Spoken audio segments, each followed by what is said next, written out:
ದುಂಡು ಮಲ್ಲಿಗೆ ಹೂವು ಅಂದರೆ ಯಾರಿಗಿಷ್ಟ ಆಗಲ್ಲ. ಯಾವುದೇ ಫಂಕ್ಷನ್ ಇರಲಿ, ಪೂಜೆ ಇರಲಿ, ಹೆಣ್ಮಕ್ಳು ಇಷ್ಟಪಟ್ಟು ಮಾಡ್ಕೊಳ್ಳೋ ಹೂವಿದು. ಮದುವೆಲಿ ಬ್ರೈಡ್ ಮತ್ತು ರಿಲೇಟಿವ್ಸ್ ಹೇರ್ ಸ್ಟೈಲ್ಗೆ ಮಲ್ಲಿಗೆ ದಂಡೆ ಯೂಸ್ ಮಾಡ್ತಾರೆ. ತುಂಬ ರಿಚ್ ಆಗಿ ಕಾಣಿಸುತ್ತೆ.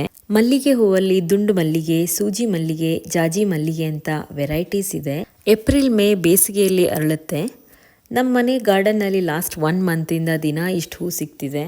ನನಗೆ ಈ ಹೂವಿನ ಸ್ಮೆಲ್ ಅಂದರೆ ತುಂಬ ಇಷ್ಟ. ಪನ್ನೀರ್ ಎಲೆ ಮತ್ತು ಕನಕಾಂಬರ ಹೂವನ್ನ ಮಧ್ಯ ಮಧ್ಯ ಮಿಕ್ಸ್ ಮಾಡಿ ಕಟ್ಟೋದ್ರಿಂದ ಹೂವಿನ ದಂಡೆ ಚೆನ್ನಾಗಿ ಕಾಣಿಸುತ್ತೆ. ಮಲ್ಲಿಗೆ ಹೂವಿನಂತೆ ಅಂದ ನಿನ್ನಲ್ಲಿ, ತಾವರೆ ಹೂವಿನಂತೆ ಚಂದ ಕಣ್ಣಲ್ಲಿ, ದುಂಬಿಯ ಹಾಡಂತೆ ಮಾತಿನ ಇಂಪಂತೆ ನನಗೆ ಒಲಿದ ಮುದ್ದು ಚೆಲುವೆಯೇ. ಮಲ್ಲಿಗೆ ಹೂವಿನಂತೆ ಅಂದ ನಿನ್ನಲ್ಲಿ, ತಾವರೆ